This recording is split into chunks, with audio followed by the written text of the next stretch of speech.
Dead Scared Entertainment takes pleasure in presenting Verda Darano, a journey into the phantasmagoric lands of folklore, literature, theater, and film. In the centuries-old tradition of the Romani people, we bring to you stories of superstition, fantasy, and adventure.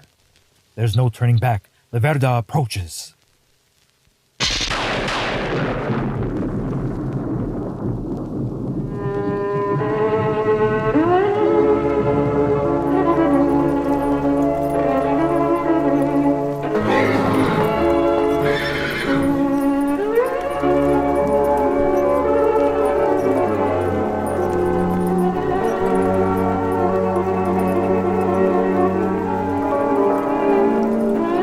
Latchi Ratyi Miro Amal.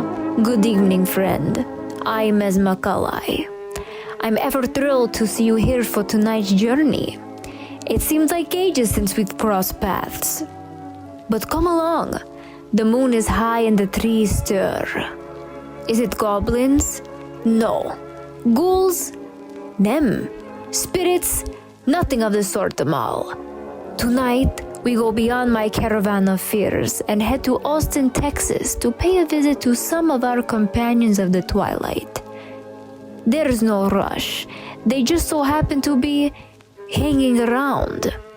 As we will be when we speak to Hilary, Pelham, and Alexandria Haynes of the Austin Bat Refuge. Oh, come. Don't tell me you're afraid of bats. Shun, man, listen to me. Take a deep breath, muster up your courage, and open your mind and heart. You'll find tonight will never leave you the same.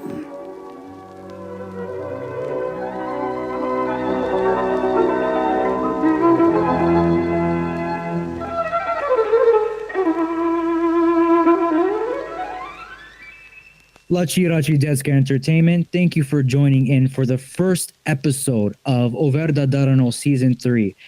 I can't believe that we've made it through 3 seasons now. It's unbelievable. And this season, I would like to more or less coin it is called Beyond the Caravan.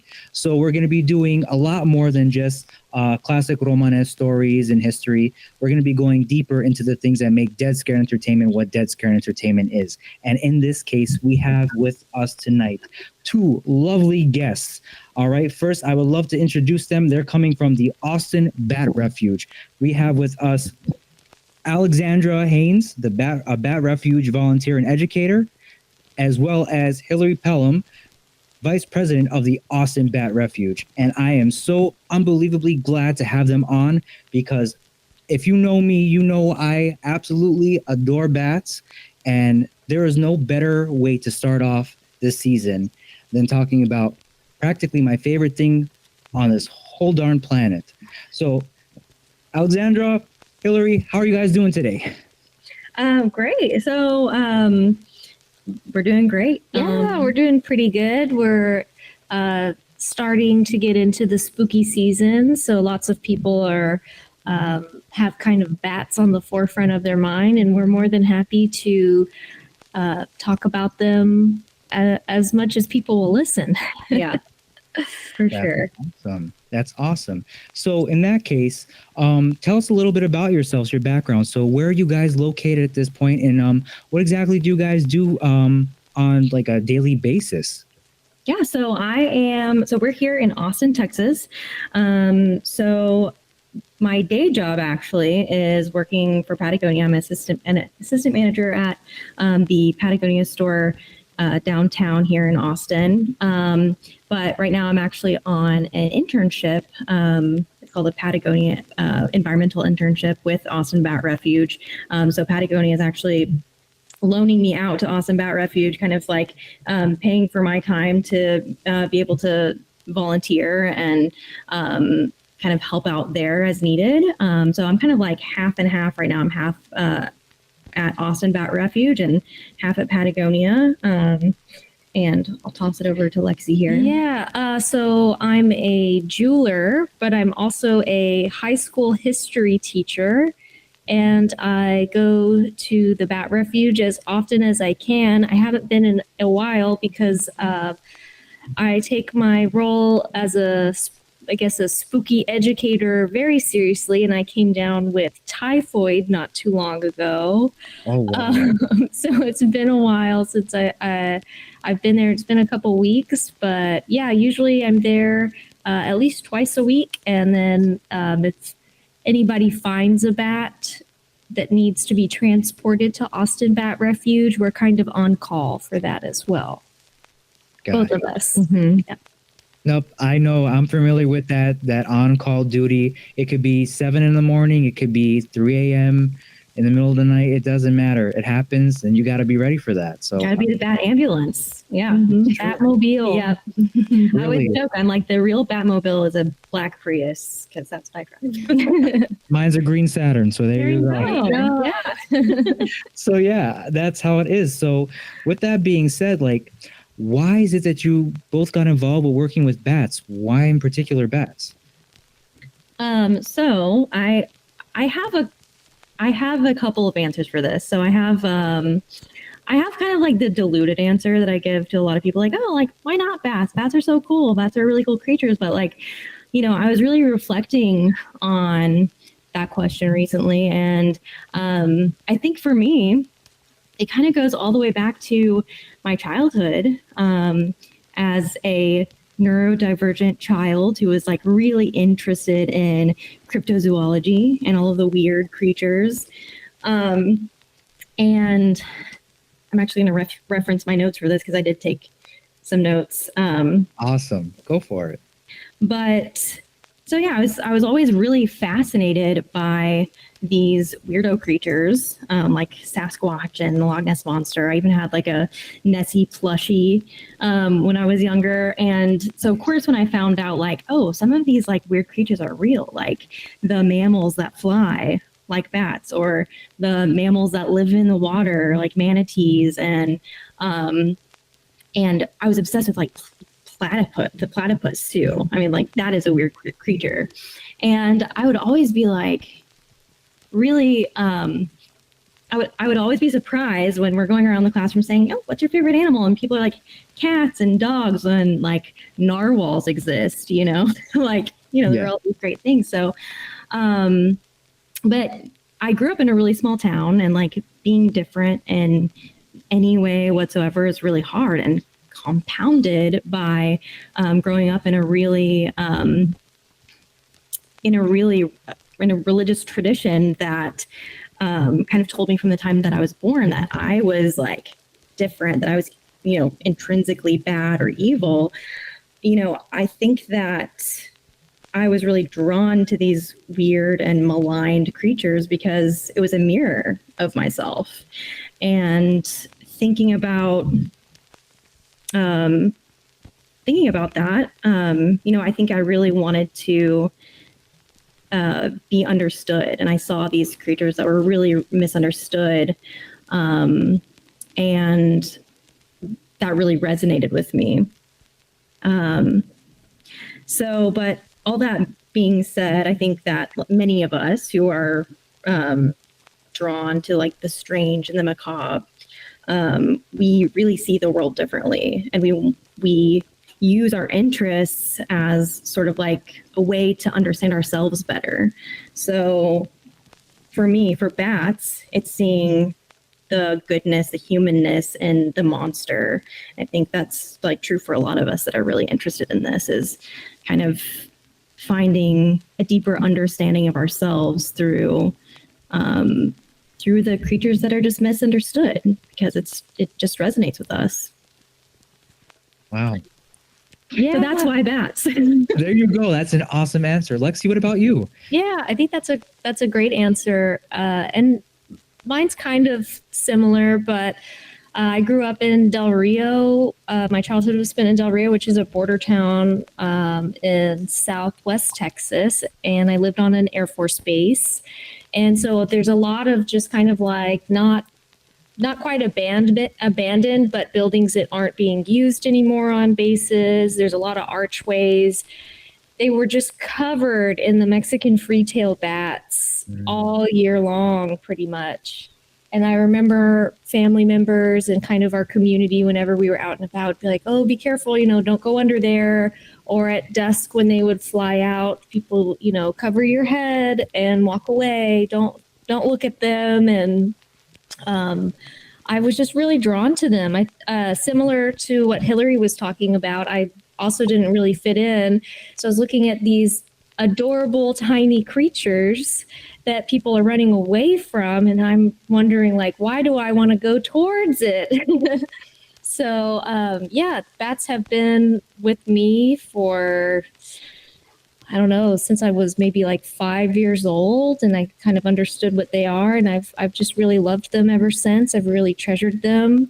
I've understood from a young age how important they are for our ecosystems, and how different they are. And of course, I love the macabre and vampires and Halloween and all things spooky. So bats are kind of included in that, no matter what, for better or for worse. They're there. Yeah. So it's just always been bats for me. I've just always loved them, and I love their clicking sounds. I think it's just really cute how they talk and communicate with each other and communicate with us. Yeah, I always think that's a really interesting question too, that people ask, why bats? Because like, if we were working at like a cattery or, something like that with cats or dogs, it's like, yeah, duh, like people want to take care of those animals. But we're both talking about how we get that question all the time. Or when I was sick, like when I came down with typhoid, people immediately went, oh, is this from the bats? And I was like, no. Wow. Not from the bats. Anytime I've gotten sick, people are like, wow, do you think you could have picked something up from the bats? It's always the bats. Why the bats? And again, just very misunderstood. But that's why we like to do things like this, because it's just a great way to kind of talk to people about, just debunking some of the myths around bats, and also just celebrating all of the good things that they do for us. I'm so glad to hear that, because that was usually it's something as simple as, oh, they got a cute face. I've heard like from other people or something like that. But now it's like, okay, we got into the nitty gritty. Yeah, real quick. I was like, I think this is, I was thinking about how to answer that question. I was like, I think that this is the audience that can appreciate that kind of like depth to an answer, not just like, well, like they do lots of good stuff for us, and so why not, but really getting down to the heart of, why do we connect with these really interesting creatures? What is it that, that we see in them that we also see in ourselves? So this is from Diane Odegaard. She's the co-founder of Austin Bat Refuge, and she's had many, many years working with bats. So she says, my earliest memory of a bat is probably one of my earliest memories, period. I'm not sure of my age at the time, but my feeling is that I was not much more than a toddler. My family was on vacation in northern Minnesota, staying in a rustic little cabin in the woods, and I woke up to see what looked like a flying ghost swooping around the cabin. Phantom wings backlit probably by the moonlight through a window were skeletal, fine bones glowing through thin membranes of skin that almost disappeared in the moonlight. I don't remember my actual reaction at the time or that of my parents. It may have been fear, but to this day, I can still see that moonlit image in my mind, and it has always evoked a thrill and a sense that I was given a gift in the form of that mysterious apparition. I don't remember ever having a conversation about it with my parents, so who knows? Maybe it was a dream or a premonition of a future passion. Maybe I was chosen by a phantom bat in a fairy tale. I can't prove it, but no one can say it isn't true.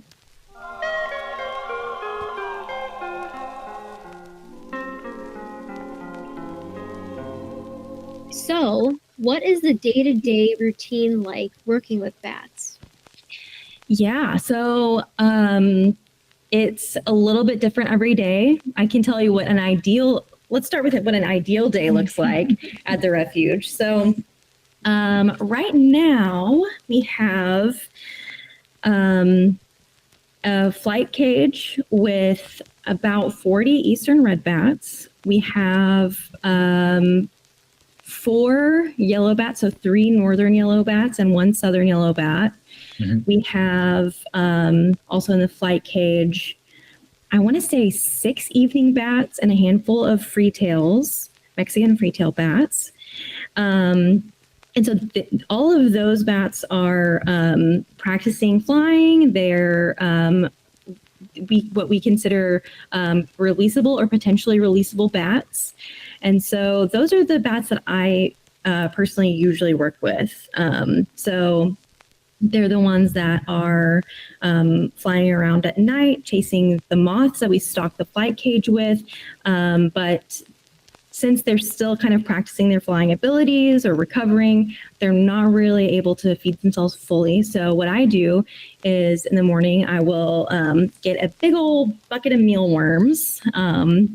That's what we feed them when they're in captivity. That's the closest thing nutritionally that we have that we can feed them that can, almost replace the nutrition that we get hunting moths.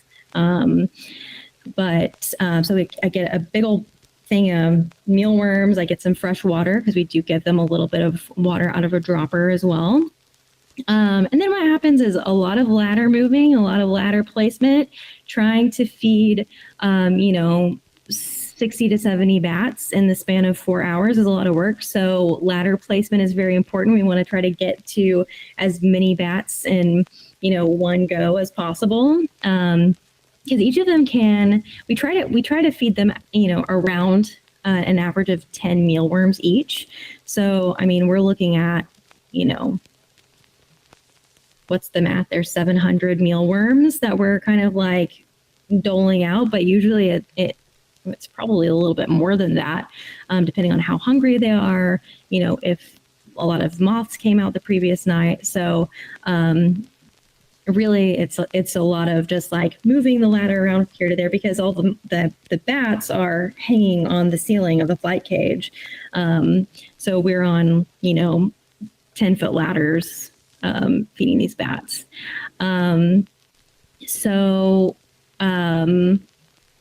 Yeah, that's the long and short of it.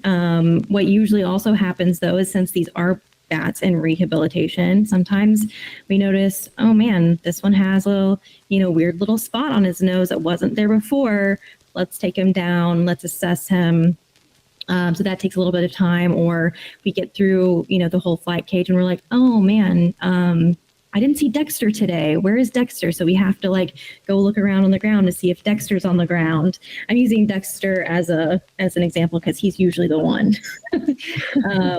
But we do name all of our bats too. So we name them. We mark them with either a colorful band on their wing or long stay lipstick. Not on their lips, on their ear or on their elbow, or sometimes tattoo ink. Topically, we don't tattoo our bats; we just use the ink. Yeah, and so each one of them needs their own special care. Some of them have wing injuries, or they, maybe mothers that were newly nursing that need a little extra hydration. There are lots of reasons why we need to be able to tell the bats apart. And so yeah, there's just a lot of that. There's a lot of assessing the health of the bats, making sure that they're doing good, making sure they're hydrated. Sometimes they need subcutaneous fluids. There's a lot of that too. Even though in our flight cage, we do have water troughs where they can practice, drinking water on the wing, swooping down, getting their own water. Again, because a lot of these bats are still kind of in recovery. A lot of times they're not able to, hydrate themselves fully. So the great news is that since we just got a couple of good days of rain, a lot of our bats are looking good. They're ready to go. So I would say at least half of the bats that we have right now in the flight cage are probably going to be releasable over the next couple of weeks. So we'll be staggering those out. So that routine will change a little bit as we kind of get some bats out the door. But that's it for the releasable bats. We do have a handful of bats that are non-releasable because of amputations or neurological issues. But we will try just incessantly to get bats out the door. That's always our goal, is to get bats released. We don't want them to stay with us. We want them to be out in the wild and make more bat babies for us to see and to enjoy, and so that they can help our ecosystems thrive. Yeah, and so the Hilary usually goes in the mornings, and then I'm usually the PM shift. So that involves, again, doing another round, doing, I guess, breakfast for them when we would usually eat dinner. So again, giving the syringe of water. They prefer to have the heads removed of their mealworms before you feed them. They live lavishly in the flight cage. And then like cleaning the troughs, making sure their areas are clean, refilling the waters. You know, bats get kind of messy. They don't have great table manners. So there's a lot of cleaning involved. And then we've got a bat shack with a lot of evening bats. I don't know how many are in there now, but Yeah, those I'm not are sure. in, they're usually non-releasable, and they stay in kind of like, they look like laundry hampers, but they're kind of small enclosures. And sometimes they're in there with some buddies and friends, and we take care of them, make sure those enclosures are clean. Someone has an injury, that's where they'll stay until they're ready to be moved over into the flight cage. Or if they're new and we have vaccinated them for rabies, there's kind of a wait period. So they'll go in one of those enclosures until they're all clear, and then we'll move them into the flight cage. Yeah, there's a lot of organizing, a lot of where's Dexter, a lot of mealworms, a lot of, hey, do I have a mealworm in my hair? And lots of little squeaks from our friends. And when they're hungry, they look at you, their eyes start to move around, And they move their little they mouths. move their little mouths. Yep, Oh, just that's like that. cool. Oh, that's perfect. The funny thing is, as you guys are talking about this, it's like taking me back. It's been a while since, which in a sense is a good thing. I haven't gotten any calls recently, so that means things are pretty decent as far as like rehabbing and rescuing is concerned. But I'm listening to this and I'm like, yep, I remember doing this, I remember doing that, and just that whole process and the changing shifts too. Fond memories. I love this stuff. But you guys have mentioned him a couple times, but could you tell me a little bit of the backstory about Dexter? I would love to hear about, this particular bat. Yeah, Dexter. He was brought in as a pup. So I think, if I'm remembering correctly, he was one of Annie's kids. So I don't remember exactly where Annie was found or why she was in trouble, but she was one of our mom bats that has been released since. But Annie came in with 4 of her kids. Dexter was one of them, and I think, I have an awful memory of this. Yeah, it was just when pup season had started. So it must have been like early June. spring. Yeah. And somebody found Annie. I believe they were They're red bats, right? Yeah. So they're red bats. And Annie had, I think it was 4 pups. And somebody just called the refuge, and one of the volunteers went to go scoop them up in a box and bring them back over to the refuge, and we moved, Annie was checked out, her pups were checked out, and we moved them into an enclosure before moving them into the flight cage. And Annie nursed all of her pups in the flight cage until they started, the end of summer or summertime. Going into the end of summer, they kind of become juvenile and they're a little bit more independent. And Annie, after nursing those 4 pups, was ready to get going. Skedaddle. She was ready to go. So she was released at the South Congress Bridge. And then we've got the 4 of them. And they're still there. Dexter just happens to be one that, you're always just looking for him. Yeah, Dexter. I have a soft spot for like the little juvie male red bats. They just are the late bloomers. They take a little bit longer to figure it out, but he is just there have been a couple of times where like maybe we should, take Dexter back, into the back shack or back inside. Maybe he's not ready for the flight cage, but he always just proves us wrong. He's like, I want to be with the big kids. Like, I want to be out here. Even though he flies low and slow, he still flies. He's like, I can make it, and I can do this. So The little train that could. yes, Is that what they call it? the little something like that. Yeah, that's it. The little engine that could. Yeah, little engine that could. There Yeah. you go. Yeah. So usually when we say we're looking for Dexter, it's because he was trying really hard to fly with the big guys, but since he flies so low and slow, they'll land on the ground, and then they are kind of helpless at that point when they're on the ground. Yeah. They can't do much for themselves. So you got to, and they're tiny. So you've got to, everybody pause, to look around you. Yeah, and the thing about the flight cage too is it's also a garden in there. So we have there's a vegetable garden in the flight cage that we have specific plants that will attract moths, and so bats can fall into the foliage. And so we're in there with a flashlight, in the middle of the day, like looking through all of these tiny little leaves to make sure that he hasn't gotten stuck in there. So I guess for any of your listeners that don't know what an eastern red bat looks like, they're probably maybe 2.5, 3 inches long. Their bodies are very small, and they're tree dwelling bats. So they have this red color that is like perfectly matches the color of like a reddish brown fall leaf.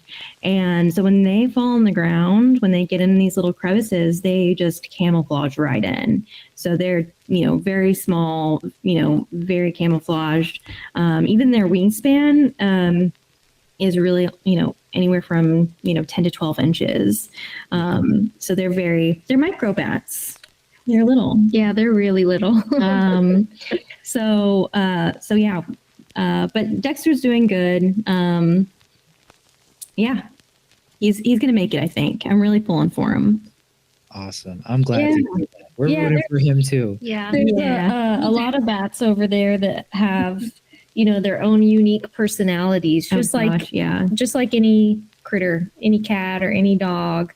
You kind of understand like their eating habits and what their body language means, and being really intuitive and connecting with those bats and those signs and signals they emote is so important because they're so small and they're so fragile. So it's up to us to notice when something is wrong.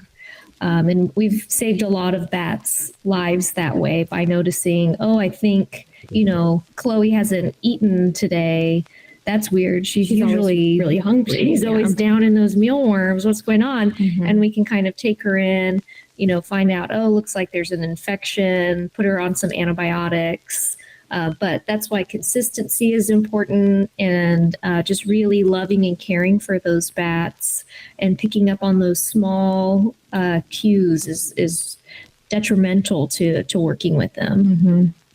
Got you. Definitely. That makes sense. I mean, it's like almost like getting to know your own kids in some ways and learning those certain habits that they have and kind of taking those signals. A little bit of kind of veering off of this, and this is kind of like more or less on the usual sort of questions. Yeah, let's dig in. Yes.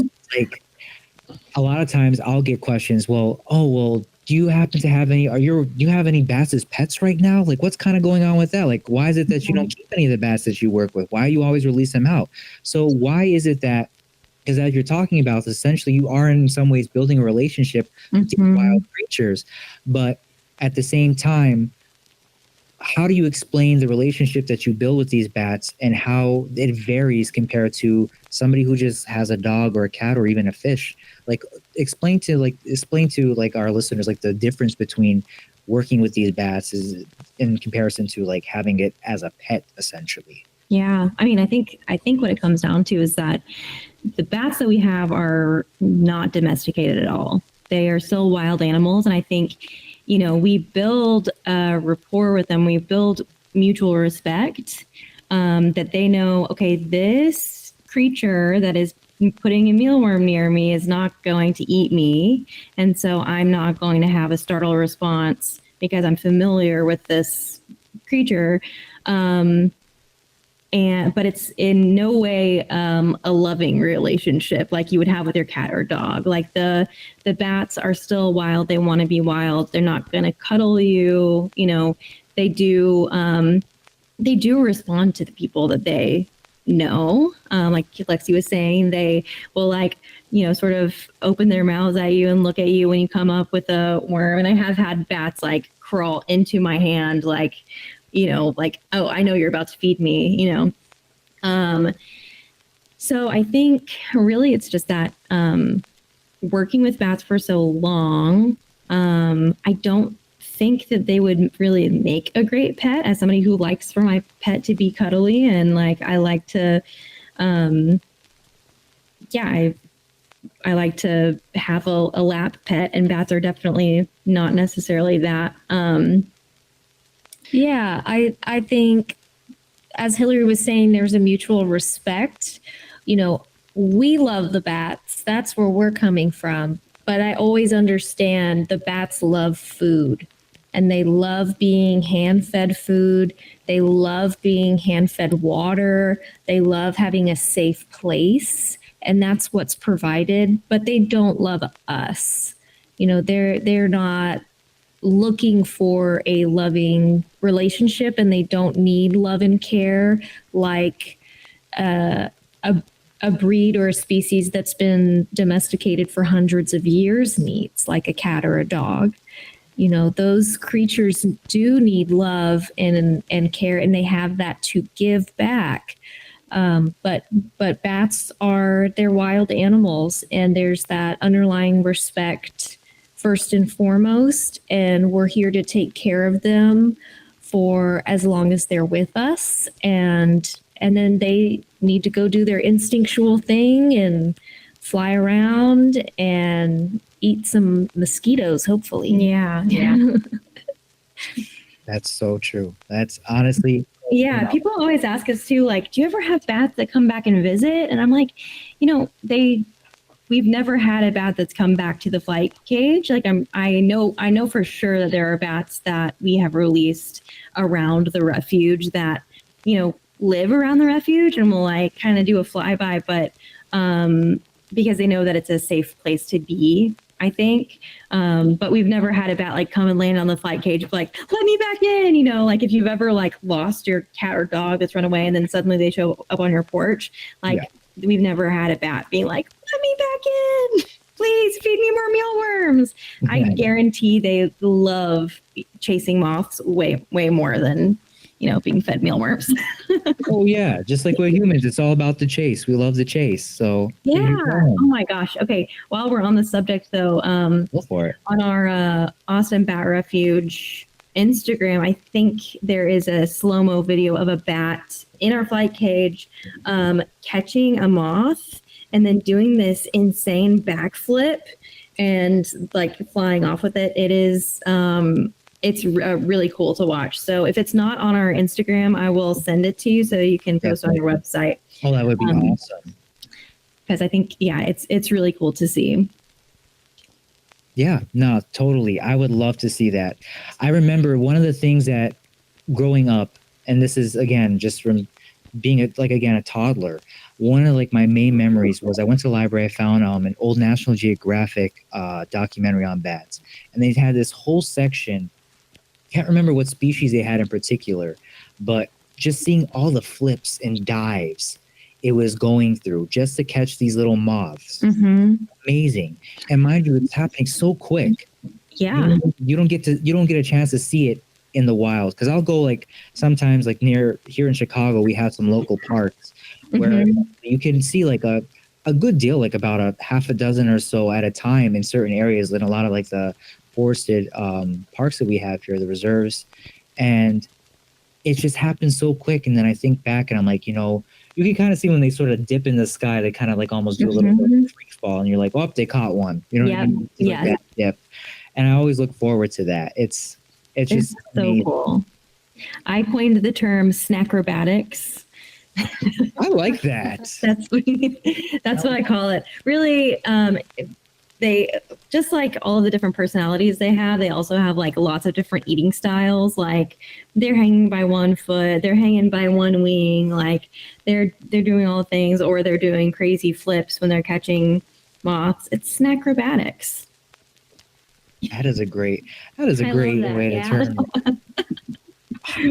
So cool. Yeah. So no, that's awesome.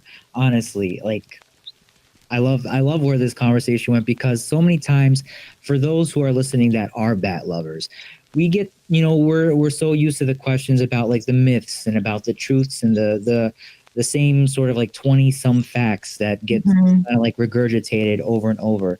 And one thing I wanted to do was kind of give those who actually do like bats a little bit of a more in-depth view at what it's like to work with them, as well as again, to give an insight to the personalities and the intricacies of what it is that makes bats so unique. And so far, I'm loving this. Snackrobatics. That's a whole page you can make, like a whole profile page. Oh yeah, stuff, definitely. Right? Yeah. That's so cool. So I know we got to get a low light camera for the flight cage so we can see that happening at night, because we just I think Lee, one of our co-founders, just sets up like a flashlight and his iPhone and just like waits for the good stuff to happen. And like that's what I should add to the routine, is that when I go in the morning, he's like, look at this cool thing that I saw last night. Like, look at what happened in the flight cage. And I just like, I love the enthusiasm. It's like that every day, like there's something new and exciting and just really cool that he's seen. And it just like the exuberance is, it's infectious, and it's just like, oh yeah, like this is just a really cool thing that we get to do. This episode keeps getting spookier and spookier. I know! I'm dead scared. You mean dead scared entertainment. Come on. Let's just tell the listeners they can have more fantastic fun after the show on deadscaredentertainment.com. She's right. There you can find all our episodes of Verda Darano, drawing videos, and most importantly, our store. We've got t-shirts, hoodies, and more. It's a great way to show your spooky pride, as well as fund some frightening film projects. It's like putting money back in your pocket. So don't forget them all. Head on over to deadscaredentertainment.com. And now, back to Verda Darano. That's it. I'm not sleeping tonight. I want to know, what was like Halloween growing up like, especially now that we're, coming from two bat lovers, two people who are into the macabre. Like, what was Halloween like growing up, and what was like your favorite like Halloween memories or like fall time memories? Well, I am, as an adult, I'm a Halloween lover, probably because I didn't get to really do Halloween as a kid. Like I grew up in a really religious household, and we did fall festival at the church. And so like, that's like the redirect from Satan's holiday, Halloween. And so yeah, I feel like I'm like reclaiming Halloween as an adult. Like I will decorate my house as soon as it is like, maybe before it's actually socially acceptable to do so. but so yeah, I love Halloween now, but I do remember as a kid, I will say my mom was extremely creative with homemade costumes, and she would I don't think I ever got a store-bought costume as a kid. She would always make them, and she would always incorporate pantyhose really creatively, I should say, and commonly they went on my head. So I have I have two distinct memories of childhood costumes. One, I remember being like maybe 4, because I remember being like just up to waist height on the adults, and I'm walking through this room. But I remember looking through pantyhose that I had over my head, black pantyhose, I was a ladybug, and for some reason she was like, yeah, they have, black heads. So here's an oversized orange t-shirt with spots on it. And if you just put this black pantyhose over your head, you're a ladybug. And I have pictures of myself as a child from that exact memory too. The other one was I was a rabbit and I had white pantyhose on my head, but the legs were just hanging off like the ears. They were just really long ears. So, Mom, if you ever listen to this, great job. Very creative. Everybody's so creative. For me, Halloween was always a really big deal in my house, and I was really fortunate to have a mother that took costume making very seriously as my sister and I were growing up. So we always had really intricate, custom-made costumes as kids. And we would go trick-or-treating, the whole shebang. And then once I started to get older, kind of preteens, she was over it, not interested in sewing anymore. So I started saving up to buy costumes at Party City. And I began to notice as I grew into my teen years, every year I would just buy like goth Batgirl or like goth fairy, anything that was all black with wings and fishnets. Every single year it was some type of version of that. And all the way that every day. Yeah. I remember specifically one year, I think it was maybe a sophomore in high school, and I was a bat for Halloween. So I just had on like all black and fishnets with bat wings and some fangs, and could have been mistaken as a vampire, I guess. And it dawned on me that like, wait, you can dress like this every day if you want. And so since then I have been. I love that. You became Halloween. I became Halloween. Now in my my high school classroom, I have Halloween decorations up year round, and the students who get it, and the ones who don't definitely don't. I helped her decorate her classroom, and I think we should describe it Go for a little bit sure, because it is great. If I was your student, I would love you. Like I would love it.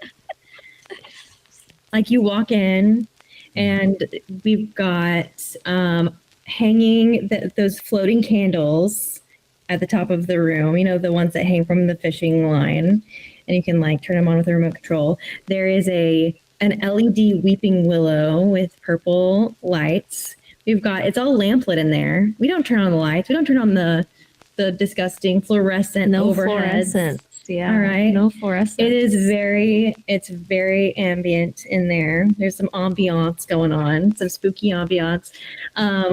There are, on your desk, you have those bat lights. They're like little purple string lights, bats. Mm-hmm. And then I have a pink LED bat light that just sits on the desk. And then in the corner where my desk is, I have one of those like 7-foot yard spider webs. Yeah. We just put that up in the corner, hanging from the ceiling and attaching it to the wall. We went to Joann's to get some fabric for like the bulletin boards, and the lady was like, "Oh, getting ready for Halloween already?" And she's like, "No, this is just how my classroom's going to be year round." Oh my God. I love it. I think it's so great. I would have loved that. I would never want to leave that classroom, gotta be honest. And that's right there. That just puts you right in the mood to want to. You said you teach history, correct? Well, yeah, social studies. Social studies. I think is technically what it's called, but my major's in history. My degree's in history.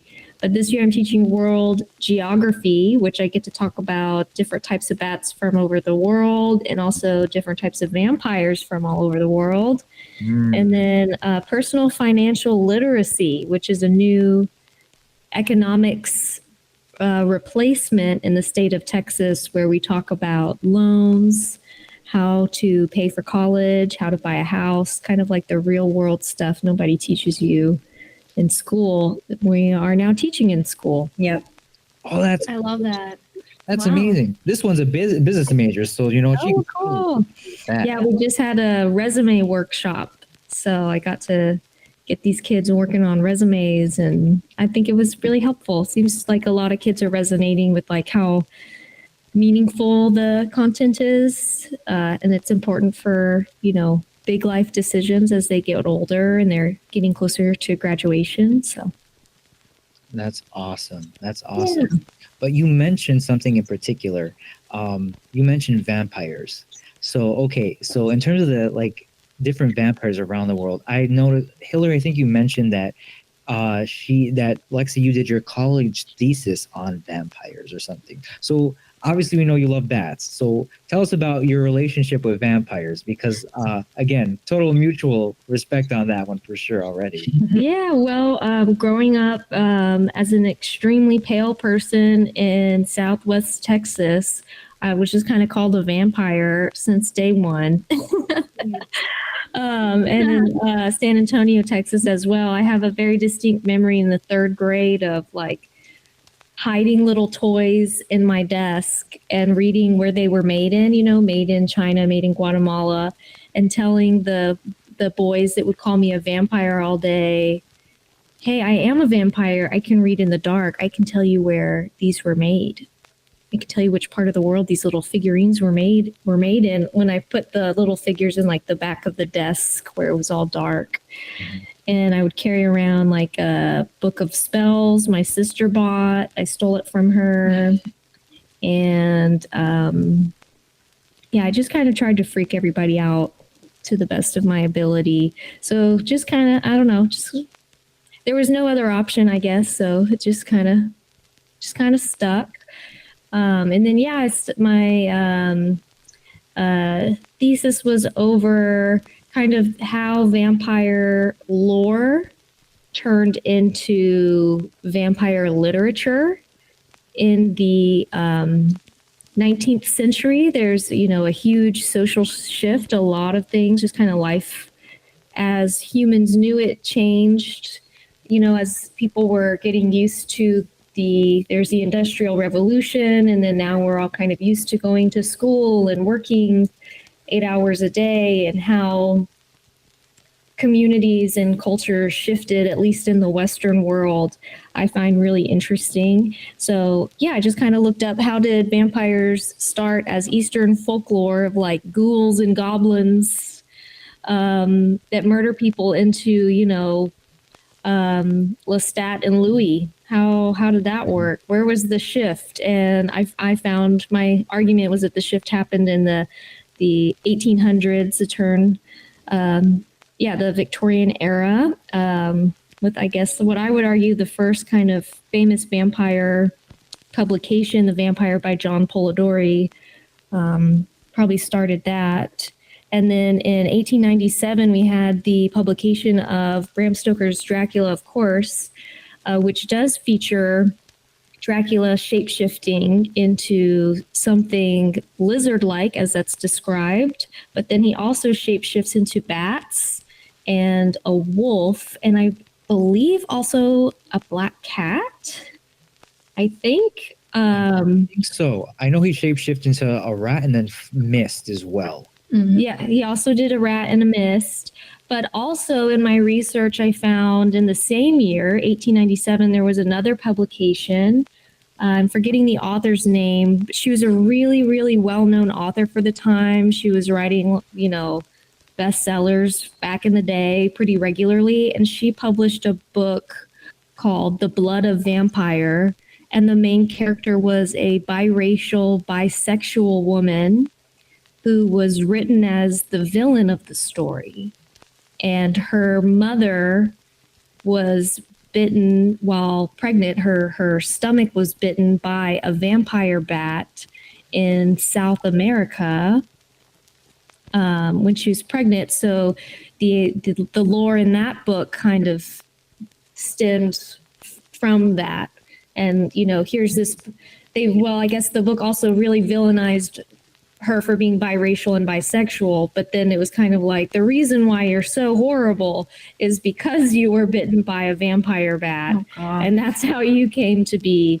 It's a really heavy story, and but it's very well written. And again, she's the main character, but she's written as the villain. Her name's Harriet, and she's not written to be likable, but she does kind of have an extremely sad character arc that you follow throughout the story. And I would argue she's one of the first, kind of sympathetic vampires that we read about. A lot of people say it was Varney the vampire, who was a Penny Dreadful for many years. But I just don't know how popular that was. I think this book, for as little reference material there is on the blood of vampire, all the historians and people I've spoken to about it have said it would have been far more popular than Bram Stoker's Dracula when it first came out. So Dracula didn't really gain popularity, until after Stoker's death a few years later. So it's kind of one of those big question marks for me, is like, where did the bats in relation to vampires really start? Was it Dracula or was it the blood of vampire? I don't know. Could have been either one. It could have been in that case. Yeah, because that was one thing I remember referencing. Even when we started Dead Scare Entertainment, I was stuck with that question essentially, which was kind of like first, was it the chicken or the egg essentially? But then looking back, I realized obviously looking at some of like Darwin's journal entries and then how that sort of the lore of just bats in general in Eastern Europe and then kind of like traveling westward kind of met at the same point. Usually somewhere around London, I remember this is where it like kind of began. And then there were a bunch of stories that came out. I'm surprised, at least today, that the blood of vampire isn't as popular because it sounds like something that could be totally relatable to today's audiences. So I forgot who you said the author was, or do you not happen to remember that? I can't remember. I'll Google it right now. Yeah, I can't quite remember. While she's Googling that, I do know that in the 1700s, an Eastern European scientist made his way to South America and came across these bats that were drinking the blood of, I believe it was cows. Or maybe I think it was cows. And he's the one that coined the name vampire bat. So that was in the 1700s. I don't remember what year or the name of the scientist. So this is called the blood of the vampire. What is it called? Yeah, there we go. Try that. Florence Marriott. Yeah, Florence Marriott. Florence Marriott. Okay. Yeah. Marryat. I'm interested in that story. I think I'm going to just buy myself a copy or rent that at the library. I know. I was just reading the synopsis just now, or the protagonist Harriet Brandt is a mixed race psychic vampire who kills unintentionally. The novel follows Harriet after she leaves a Jamaican convent for Europe and her ill-fated attempts to integrate with Victorian society. Ooh. Okay. Yeah, she doesn't actually ever. Don't ruin it. Okay. Okay, all right. But you can find it for free online. Great. Oh, even better. Free is fun too. Incredible. Hey.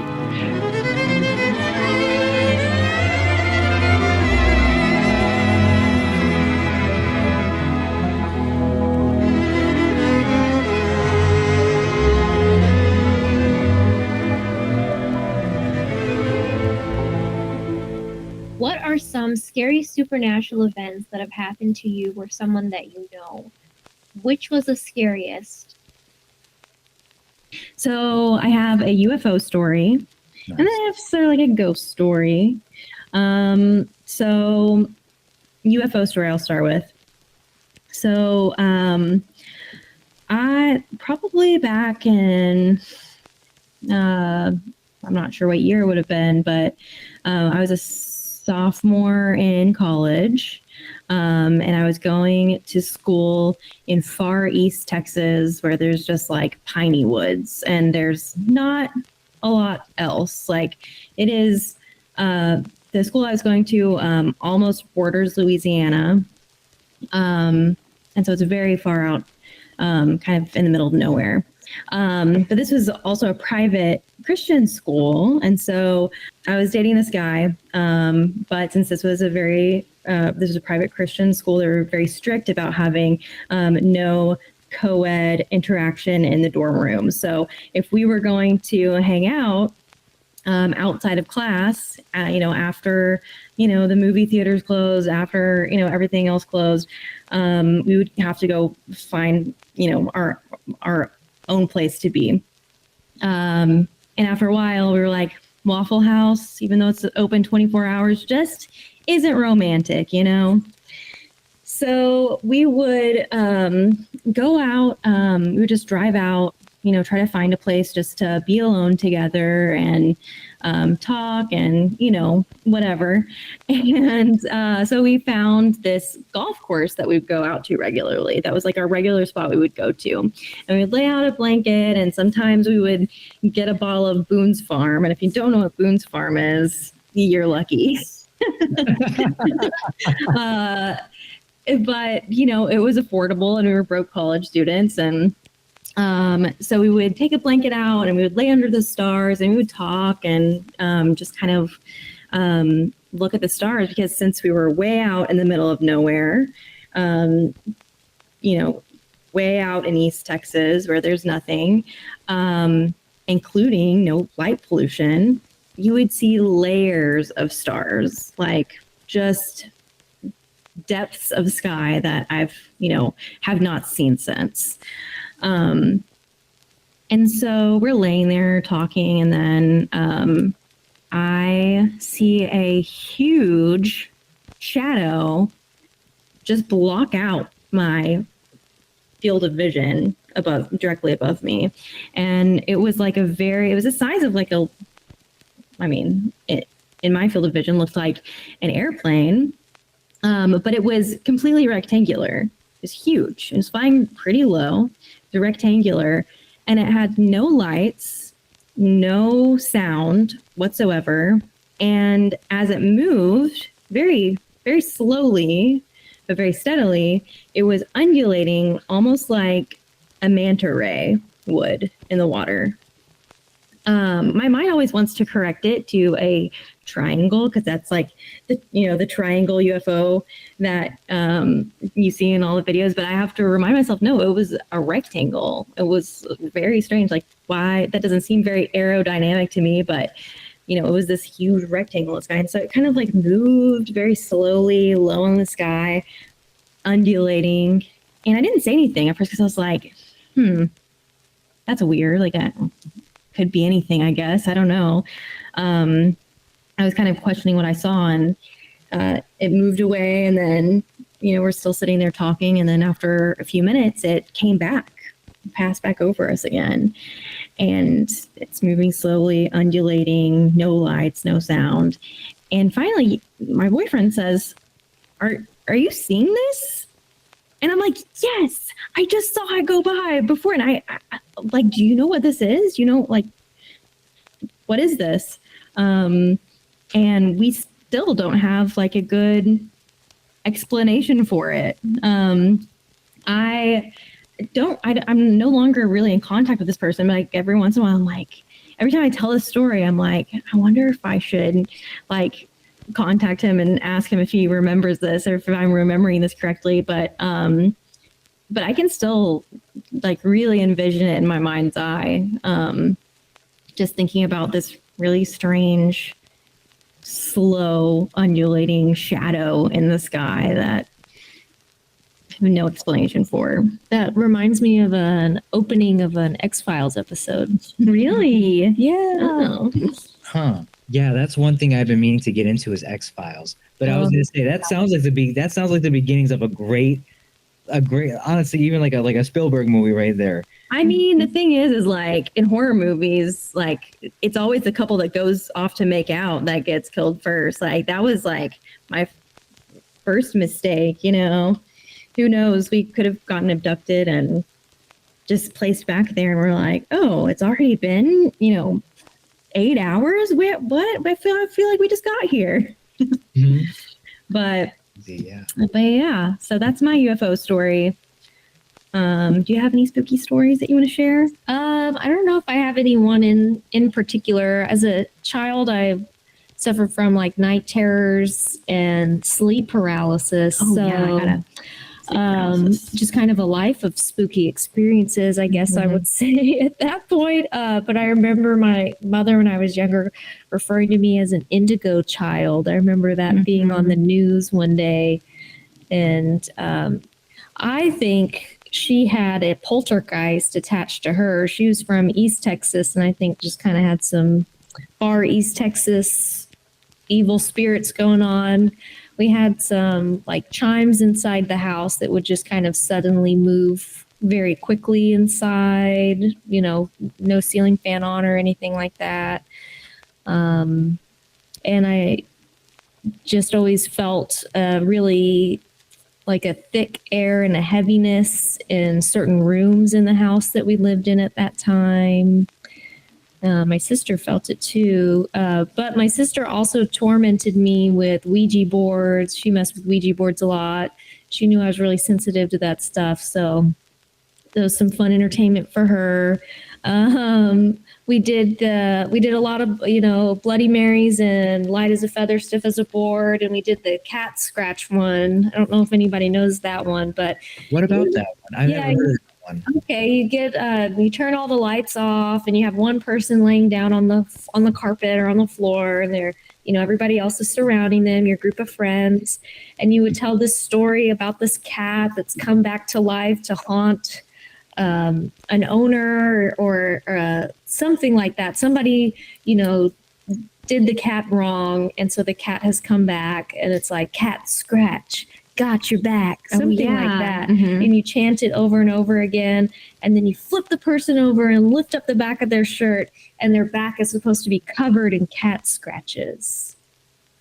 And it would work every single time for me. Every single time we would flip over my back, and I would have these incredible just hash marks all over my back that would last for a while. It would last maybe for like an hour or so, and it would feel tender, and just all over my back.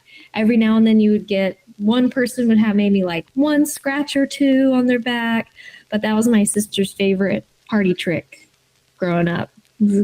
Me as the sacrifice. Yeah. You were the cat sacrifice. Wow. The cat sacrifice, yeah. That's spooky. That's Yeah. I don't know. I don't know if I'd ever want to play that game at this point. That's No, I'm not gonna sacrifice my back for Yeah. some ghost I already cat. got enough back problems as it is. Yes. Oh, but But that's I do have a ghostish story. So this is in New Mexico in Ruidoso. My friend Taylor has a family cabin that he invited a few of us out to. And my boyfriend Jake and I went out there to stay for a couple of days, and we are there the first night. I'm dead asleep, and then suddenly I am awake. I am just wide. I'm just suddenly very wide awake, and I just have the feeling that someone is standing like 6 inches away from my face. And I was so scared that I didn't want to open my eyes. I was like, why would I be suddenly awake, and why am I suddenly feeling like there is somebody standing so close to me? And I thought, you know what, I'm just in a new place. I'm just kind of freaking myself out. I'm sure nobody's there. And I knew in my head, like, there's not a physical person there. Like, if there's something there, it is not human. And I was too scared to open my eyes. So instead, to like quell my fears, I thought in my head, if there's something there, it'll knock on the headboard. I don't know why I thought this, but then I hear on the headboard, and I was like, that's just a coincidence. I was like, that's just a weird coincidence. If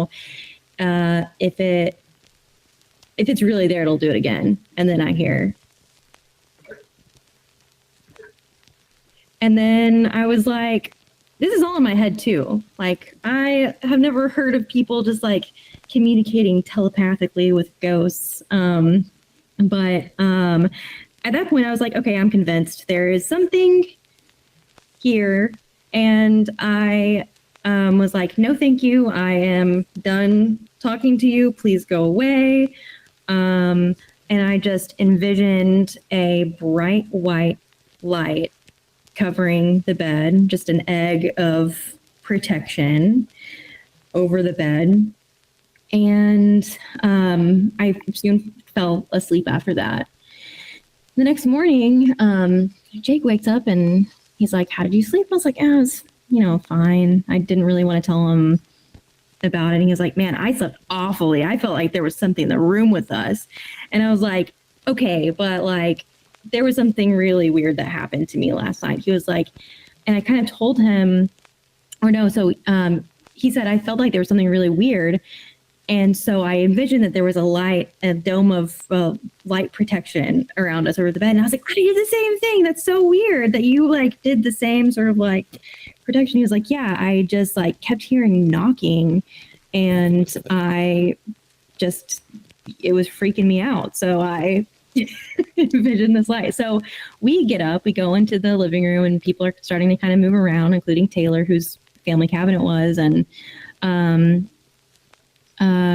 we were like, he's like, how did you sleep? And we're both like, yeah, not really great. And he was like, yeah, did the ghost keep you up? And we're like, are you kidding me? We're like, you really? He's like, yeah, there's somebody that still lives here. Like we hear him walking down up the halls all the time. Like sometimes just like clanking around in the kitchen. He was very nonchalant about it, but I was like, you gotta tell us. You gotta tell us when we're gonna be in a haunted cabin. Yeah. But I appreciated also the sort of casualness he had about it, because he's like, yeah, it's a ghost, whatever. He's fine, we're fine, but yeah, in my mind, it's just this old man that lives there that maybe was just like, ooh, like, who's this pretty girl sleeping in my room? Like, I want to get a closer look. So, yeah. Oh, that's a great story. I know you would have ran out in 2 seconds. Yeah, no, I'm a scaredy cat. I can't. I just can't. No shame. It's okay. But I think the last spooky thing we can tell you is about our experience at the Glass Coffin, maybe. Yeah, a good plug for our favorite local haunt, the Glass Coffin Vampire Parlor in Austin, Texas. Mm-hmm. I as a jeweler as well, I was a vendor there. We had kind of an oddities goth bazaar last weekend, and the owner of the spot was debuting his new vampire room, which is kind of like a room, like a museum vampire room, I guess. And there was a room in the back that he showed us, a cursed but it's not just a room. So you go into this vampire room, and he shows you like all of the vampire memorabilia. Like he has like some bottles of True Blood. He has like a lot of different masks. He has Gary Oldman's face casting from Dracula. Multiple, yeah. He has there's a Lost Boys shrine and a Vlad the Impaler shrine. Mm-hmm. He's got a bunch of cool stuff. Christopher Lee figure, life size. But in this room, he has a wardrobe, and he opens up the wardrobe and pulls an old wedding dress aside, and it reveals another room through this wardrobe, and it is the room of cursed objects. And so we got to go into this room of cursed objects, And one of his most prized possessions in there is actually that he has 2 Dybbuk boxes that were given to him by this couple. And they were deaf, so they wrote him a letter kind of explaining the Dybbuk box. And so he has that letter with the Dybbuk boxes inside this Safely case. behind glass. Yeah. Well, I was hoping so. but he did let us hold them, one of them. And he put this Dybbuk box in my hand, which is probably only, 4 inches tall and maybe, 2 inches wide. But it's very heavy. It was very heavy. He put it in my hand, and the moment he put it in my hand, like my throat just dropped to my stomach. Like I just had the biggest pit in my stomach. And he was like, "Do you feel anything?" The women who brought it said they had to get rid of it because it was making one of the women very nauseous. And I was like, "Yeah, I feel that. It's, right in the pit of my stomach. I feel this, this just uneasiness, this tightness, this ball." And as soon as he took it away, it dissipated. It was just a palpable feeling of just sadness and heaviness. And he put it in Lexi's hand as well. And Yeah, it was the same feeling. We didn't openly talk about the feeling that we had until after we had left the room, and we had almost identical experiences holding them. I felt like as soon as the box was in my hand, I felt myself go white, turn white, and it just felt like everything had been sucked out of me and dropped down to my gut at the same time. And the couple who brought it had a really kind of intense story to go along with the boxes. I don't know if we should share that or keep that a secret. I guess you'll have to go to the glass coffin and hear more about it. Hear about the background, how they came to be. Yeah. Oh, Yeah, wow. we won't spoil that, but it was really intense. It was really deep and most certainly very haunting. Yeah, but at the same time, holding a Dybbuk box and understanding the pain that went along with the creation of it and the torture that the person must have been going through is just such a heavy thing. And it just felt like a huge responsibility to be holding that as well, to just be literally holding somebody's torture, their pain, in a little box, so yeah, definitely an oddly meaningful experience.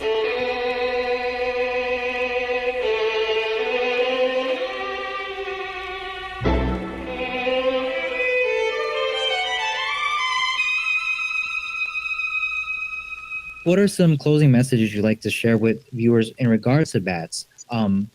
Their public image, how we interact with them, and then, if anything, how we can, more or less, how people can help the efforts that the Austin Bat Refuge is putting out there. How can people get involved and make that an easier job for bats and for those involved at the refuge?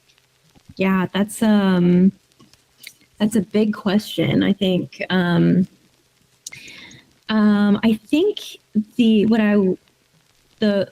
if I'm speaking to someone who is still resistant to bats, I would say be more curious.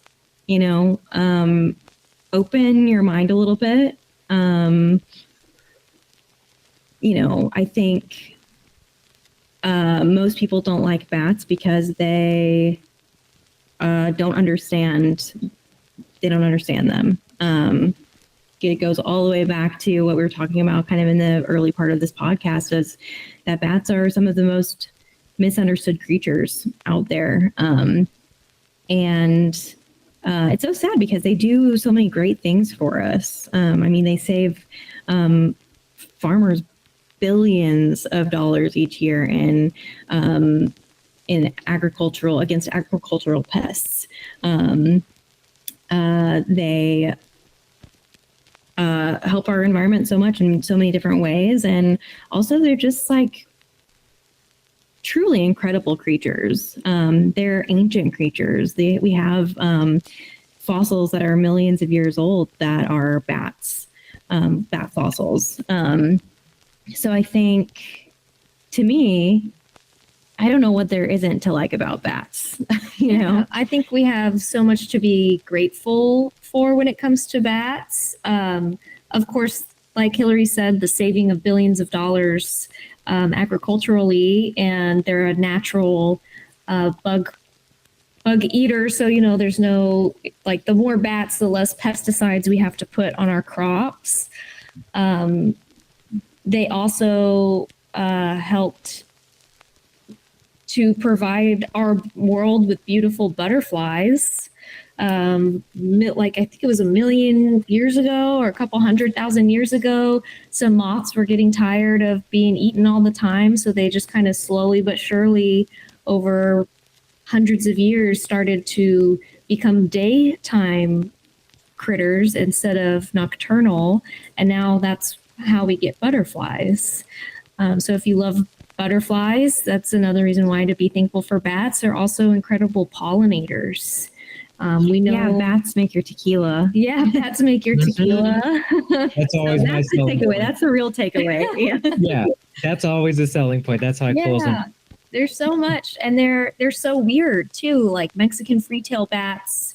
Diane, one of the co-founders, gave me this fun fact. Can fly up, I think it's 2 miles into our atmosphere, because again, there's one type of moth that was tired of being eaten, and they were like, I think I'm going to evolve to be able to reach our atmosphere. And Mexican free-tail bats, They were like, bet. I'm going to go up there. And so they can fly into 2 miles into our atmosphere specifically to find this tasty treat. I don't know any other animal that can do that. Yeah. They're just so interesting, and there's so many species and sizes and colors and adorable faces. Yeah, and that's the thing is, like, you say you don't like bats, but like which kind of bat? Which ones? Because there are so many. Yeah, there's so many. I mean, there are bumblebee bats that are, you know, just almost microscopic. They're, you know, the size of a bug, of a quarter. and but then there are The giant fruit bats in Cambodia that are that the have same, a 6 foot wingspan. Yeah. You know, there's such a range of bats that to say, oh, I don't like bats, like, you Like, know, come on. that's such a There's sweeping yeah. generalization that, you know. There's a type of bat for everybody. There's so many. I guarantee you So, can find one that you yeah, like. find your bat. Find your bat. You guys are coming up with some great stuff here. Honestly, it's acrobatics and find your bat. I love that. I love that. Find your Yeah, bat. you know, it's like the people who are like, I hate vegetables. There's a vegetable out there for you. Yeah, that you there's like, so just many. like bats. There will be a bat for you. I mean, have you seen hoary bats? Oh. They're beautiful. They're Hoary bats are beautiful. Yeah, Eastern Reds too. Eastern red bats are, yeah. We have a good handful at one of the local little parks that we have here, and they're so easy to distinguish between like the other bats that you see otherwise, like the common little brown bats that you'll see, because again, once they flash past like the street lamps, you can just see that flash of red and orange. Mhm. It's amazing, and it's again, Yeah. you don't see that type of color variation in your average birds. Mm-mm. In the Midwest, you might see a cardinal every now and then, but that's as colorful as The it gets. vibrancy, yeah. Yeah, it's amazing, and people don't normally get to experience that because they're not paying attention to it the way that we would essentially. But Yeah. bats are beautiful bats too. Yeah. Who doesn't love some good frosted tips? And then you got the Townsend's long-eared bats that have the big old, you know, towering ears that are like as long as their body. Oh my gosh, there are just so many different varieties. I think they're just so fascinating. There's got to be a bat for you. It's true. That's true. So more or less, I would say, podcast listeners, this is your call. This is your duty after listening to this. Make it a point to find your bat, whatever that may be. So with that being said, how can people get involved with helping out the Austin Bat Refuge? Where can people find you? So what, like hit us with some information so people could like be stalking you guys and finding out about all the amazing stuff that you do. Yeah, so we've got austinbatrefuge.org. That's our main website where you can find lots of information about bats. No matter where you live, there's some useful information about how to safely contain a bat, no contact, if you find one on the ground, how to place your bat box. A lot of really great information about bats. If you're in the Austin area, there's also information about the Congress Avenue Bridge bats, including a radar that you can watch to see the bats emerging from all over South Texas. Or South Central Texas, I guess, San Antonio and Austin. You can actually see the emergences on the weather radar, which is really cool. And then also that's where you can purchase some merch if you want an Austin Bat Refuge t-shirt, if you feel so inclined. Or a pin. Or a pin, yeah, stickers. But most importantly, we are a 501c3 nonprofit organization. So every purchase you make goes directly to our organization, the care and feeding of the bats, and the upkeep of our refuge. So we, just so everybody knows, we are a nonprofit organization committed to solely taking care of the bats. So it's not going into anybody's pockets, that's for sure. It's going straight into the bats' bellies. Truly. But other than that, I really encourage people who are interested to follow us on Instagram at Austin Bat Refuge. We regularly post videos there of recent rescues, of releases, of our night flights in the flight cage, all that good stuff. And then, of course, on TikTok, we're also on that platform as well. This morning, we did a TikTok live of our morning bat feedings. And so if you're interested in seeing what's happening live, I think that's a platform we'll be on even more, especially now that we're sort of approaching the release season. I'm really hoping that we'll be able to live stream those releases as well. So hopefully you'll tune in, follow us on those platforms. We'd love to see more followers there. Yeah, Lee, one of the co-founders, he makes most of the content, and he remember when I first started, I suggested some music we could use to get some views, use some of those viral sounds and stuff. He immediately shot me down and said, "No way! Every video I make, we need to hear these bats. I want people to hear these cute sounds they make in real time." Mm-hmm. So every video you watch, most of the videos you watch, it's probably Lee who's recording, and press the button, tap your screen so you can hear all the munching noises of our critters eating and chowing down. But I also just wanted to say the Bat Refuge, of course, wouldn't exist without Lee and Diane, the founders, and they have, crafted and curated just this incredible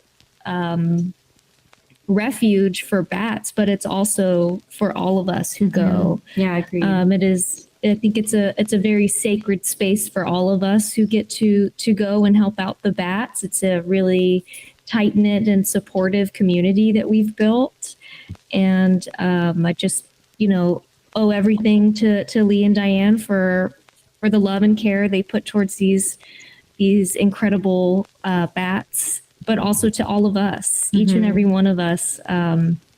They're just incredible folks, and I feel so honored to know them and see them and know their loves, get to see their love in the form of caring for bats and then caring for their volunteers and their workers. Yeah, they always say, we want this to be a refuge for bats, but we also want this to be a refuge for you too. We want you to enjoy coming here and we want this to be an escape from the world where you can just be in this beautiful flight cage with, all of our vegetables growing around and, just hanging out with these bats and just be able to have an escape. And I really, appreciate that, that's what they're thinking of. They're thinking about creating just that atmosphere for everybody involved. So Yeah. We haven't won you over with the bats, Lee and Diane will. I believe it. No, that's the one thing I was gonna say is that what attracted me to made it a point that I reached out to the Austin Bat Refuge was just how easy it is to doom scroll through each and every one of the videos that is on the Instagram profile. They're so cute. And also at the same time, you get to see the individual personalities of each of these bats. And on top of it, just getting to see the work that's done and the heart that's put behind it. Again, if you're not won over just from what we're saying, make it a point to go and check out their socials. They're on Instagram as well as on TikTok at this point. And just, again, I'm so glad we had a chance to all sit down and talk about the things that we love most at this point, just from a couple of spooky people to another couple of spooky people. This was an amazing conversation, and I hope that in the future, if there's anything else that comes up, or again, if you have some spooky encounters, by all means, we would love to have you back on to talk some more about all this and more. But again, Hilary, Lexi, thank you so much for your time, and again, happy spooky season, and we're so glad to have you on the podcast with us. So thank you so much for having us. Thank you so much for your time. Y'all have been such a treat. We really appreciate it.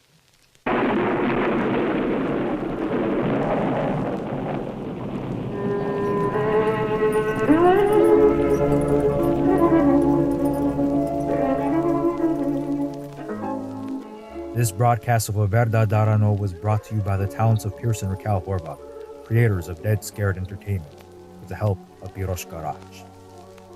You've been listening to a production from Dead Scared Entertainment, where terror is our tradition. Good night.